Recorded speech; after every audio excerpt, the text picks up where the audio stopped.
فاذكروا آلاء الله لعلكم تفلحون۔ بسم اللہ الرحمن الرحیم۔ محترم ناظرین و سامعین کرام، آپ سن رہے ہیں پروگرام نیکی کی بات مفتی ناصر علی کے ساتھ 5 منٹ کے مدرسے میں خوش آمدید۔ آج ہم آپ کو مزید ان مسائل کے بارے میں آگاہی دیں گے کہ جن کی وجہ سے روزہ تو ٹوٹ جاتا ہے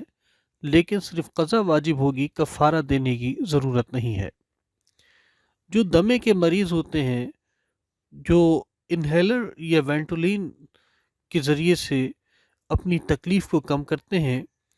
تو یاد رکھیے روزے کی حالت میں انہیلر یا وینٹولین لینے سے روزہ فاسد ہو جائے گا، کیونکہ اس میں لیکوڈ دوا ہوتی ہے جو پمپ کرنے سے اندر جاتی ہے،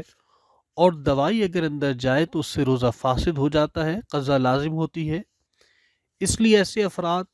جب تک وینٹولین کے استعمال کے بغیر روزہ نہیں رکھ سکتے وہ روزہ نہ رکھیں، جب اس کے بغیر روزہ رکھنا ممکن ہو تو روزہ رکھیں اور فوت شدہ روزوں کی قضا کریں۔ اس کے علاوہ اگر کوئی شخص بھولے سے صحبت کر لیتا ہے اور اس کے بعد وہ یہ سمجھتا ہے کہ میرا روزہ ٹوٹ چکا، اور پھر جان بوجھ کر بیوی سے ہم بستری کر لے، تو اب اس کا روزہ فاسد ہو گیا، لیکن اس کو صرف قضا کرنا ضروری ہے، کفارہ دینے کی ضرورت نہیں ہے۔ اسی طرح اگر کوئی شخص رات کو سحری کی نیت سے لیٹ گیا، آنکھ کھلی تو یہ سمجھا کہ ابھی رات ہے، سحری کا وقت نہیں ہوا، بیوی سے ہم بستری کر لی، بعد میں پتہ چلا کہ صبح بھی ہو چکی تھی اور روزے کا وقت بھی شروع ہو چکا تھا، تو یہ روزہ بھی اس کا صحیح نہیں ہوگا، لیکن صرف قضا واجب ہوگی، کفارہ دینے کی ضرورت نہیں ہے۔ اسی طریقے سے اگر کوئی روزے دار سونے سے پہلے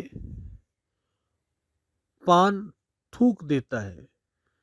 لیکن کلی یا غرغرہ نہیں کرتا اور سو جاتا ہے، تو اس صورت میں اگر منہ میں چنے کے برابر یا اس سے کم پان وغیرہ تھا تو روزہ فاسد نہیں ہوگا۔ اگر روزے دار سحری کے بعد صبح صادق سے پہلے منہ میں پان رکھ کر سو گیا، صبح صادق کے بعد بیدار ہوا، تو اس صورت میں پان ہو یا نہ ہو، دونوں صورتوں میں روزہ فاسد ہو جائے گا، قضا بھی لازم ہوگی۔ اس لیے سحری میں پان کھانے کی صورت میں صبح صادق سے پہلے کلی وغیرہ کر کے منہ کو اچھی طرح صاف کر لے، ورنہ روزہ فاسد ہو جائے گا، کیونکہ پان صحیح سالم باقی رہنے کی صورت میں اس کا عرق حلق میں جانے کا احتمال غالب ہے، اسی غالب احتمال کی وجہ سے روزہ فاسد ہو جاتا ہے۔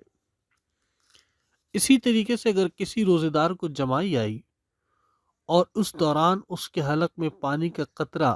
کسی جگہ سے ٹپک کر گر جاتا ہے تو اس کا روزہ فاسد ہو جائے گا،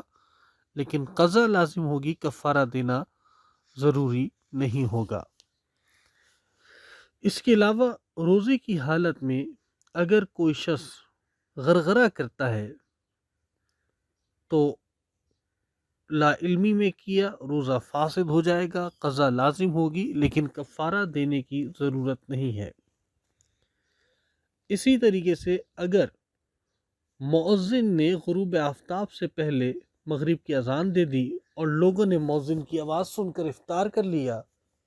تو اس صورت میں بھی روزہ فاسد ہو جائے گا، قضا واجب ہوگی، کفارہ دینے کی ضرورت نہیں ہے۔ اگر مؤذن کی اذان سننے کے بعد افطار کا وقت ہونے پر یقین نہیں بلکہ شبہ تھا کہ وقت ہوا یا نہیں، اس صورت میں افطار کرنے کی صورت میں قضا بھی لازم ہوگی اور کفارہ بھی لازم ہوگا۔ اسی طریقے سے اگر روزے کی حالت میں کوئی شخص لفافہ کے اوپر جو گوند لگی ہوتی ہے اس کو چاٹ کر تھوک اس کا نکل جاتا ہے تو روزہ ٹوٹ جائے گا، قضا لازم ہوگی، کفارہ دینے کی ضرورت نہیں۔ اسی طریقے سے کسی شخص کو ماہ رمضان میں شدید گرمی لو کی وجہ سے روزہ رکھنا برداشت سے باہر ہو گیا اور اس کی وجہ سے روزہ توڑ دیتا ہے، تو قضا لازم ہوگی، کفارہ دینے کی ضرورت نہیں ہے۔ اگر کوئی شخص سفر میں تھا، حالت سفر میں اس نے روزہ رکھنے کی نیت کی، لیکن بعد میں حالت سفر میں روزہ توڑ دیا تو قضا لازم ہوگا، کفارہ دینے کی ضرورت نہیں ہے۔ محترم ناظرین و سامعین کرام، یہ تھا ہمارا آج کا پروگرام۔ امید ہے آپ کو پسند آئے ہوگا۔ براہ کرم اس کو آگے شیئر فرمائیں۔ والسلام